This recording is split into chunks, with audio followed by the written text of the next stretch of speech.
Hi friend, आपण आपल्या पृथ्वीचा अभ्यास करूया। या आपल्या पृथ्वीवर 7 खंड आणि समुद्र आहेत।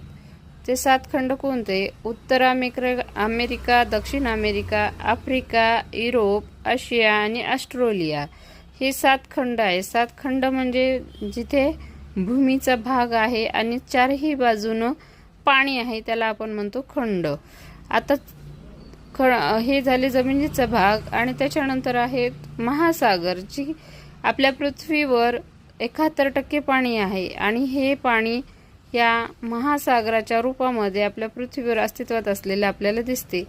पहिला आहे पॅसिफिक महासागर, अटलांटिक महासागर, हिंदी महासागर आणि आर्क्टिक महासागर। हे 4 मुख्य महासागर आहेत आणि त्यामध्ये आपण आपल्या पृथ्वीवरील पाण्याचा अभ्यास करू शकतो। आणि हे बघा, ह्या ज्या काही पृथ्वीच्या नकाशा दिल्या आहे त्याच्यावर ज्या काही रेषा जात आहेत त्या रेषा म्हणजे हवा दाब। हवा कशी इकडची तिकडं जाते आणि ही हवा इकडून तिकडं जाते तेव्हाच काय होते, आपल्या पृथ्वीवर ऋतू निर्मिती होत असते। या हवेच्या माध्यमातूनच पृथ्वीवर ऋतूची निर्मिती होत असते। धन्यवाद।